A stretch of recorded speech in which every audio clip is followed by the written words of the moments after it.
Today I'm taking you on a walk in the New Forest where I live. It's one of the most magical places to spend time and I wanted to share it with all of you.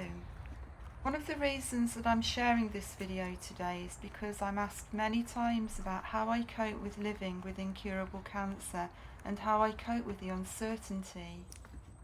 I should add here though that I don't always have it together and there are some dark times when I really am not coping. Usually these times are related to when the situation is changing and my cancer is becoming unstable again.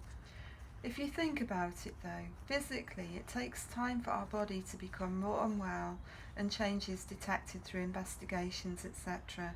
So it stands to reason that mentally our minds, our emotions equally need time to adjust to all the new realities.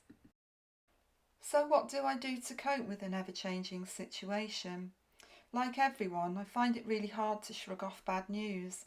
I find it hard to remain buoyant every day when I'm coping with my limitations. And I find it really hard to see positivity in anything at times. What has got me through is to realise that I am tiny in this huge world. Imagine what we look like if we were to zoom out millions of miles into the universe and look down at ourselves. It does tend to put things into perspective for me. So when I do come back to Earth, into my little world, I can see things with a lot more clarity. And the best way of gaining clarity is to witness nature in all her glory. Connecting with nature as often as I can brings me a sense of peace, but also a feeling of certainty in life. Life carries on in nature regardless of what's happening in the world, so my number one coping strategy is nature. You can be yourself, alone, breathing, smiling, crying, shouting or screaming if you want. You can sit with the trees or connect with the wildlife.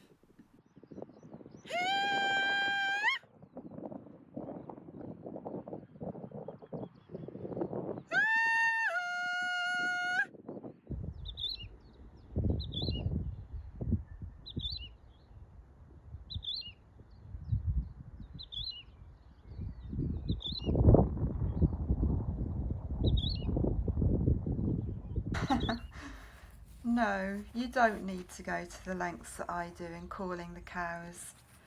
Just being in nature, being in the moment to see and hear what is around you is enough to distract your thoughts from that never-ending cycle of overthinking.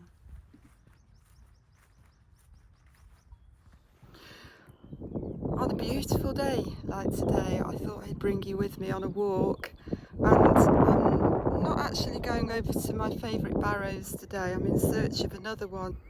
It's such a gorgeous day. I wish you could be here with me. This is partly how I cope with living with cancer for so long. It's about getting out and being amongst nature and just enjoying everything. It's so life affirming. So even if you just walk around the block, even if you just sit in your garden, just get out in the fresh air if you can, because it really does help a lot. It doesn't do you any good to sit in four walls. So I've been there, done that, so I can vouch for that. So yeah, one of the ways that I cope is this, getting out into the big wide world.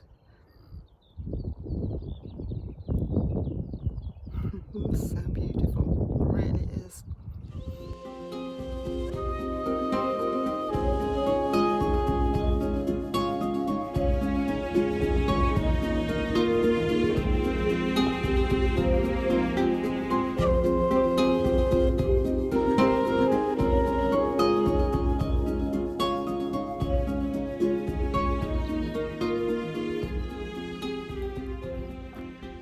Actually, it should be here somewhere.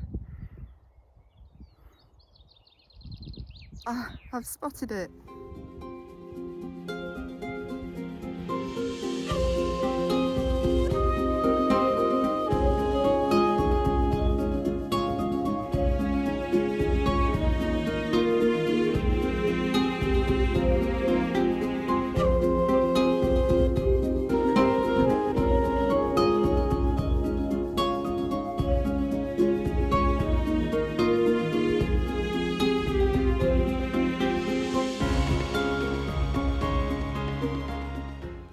Nature is a never-ending cycle of seasons that we can always count on.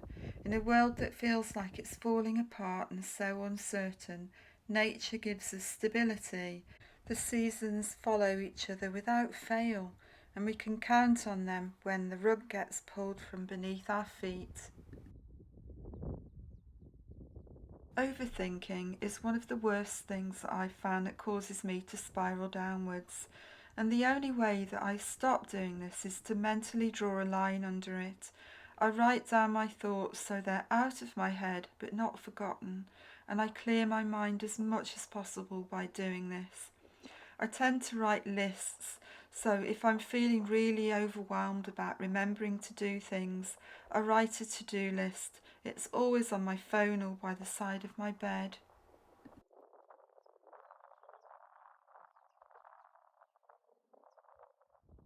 And spending time in nature really helps distract me from overthinking.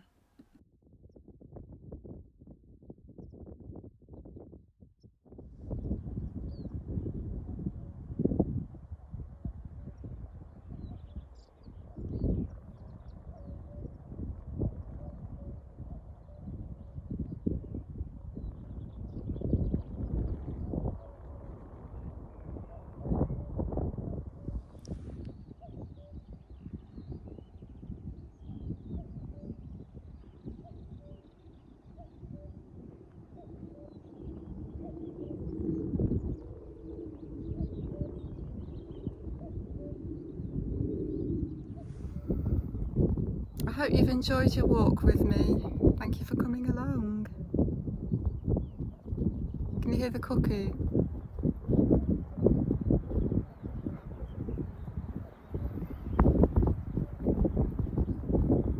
Anyway, I look forward to seeing you next time. So have a good day, whatever you're doing. Try to get out in nature if you can. It's so important. Bye bye.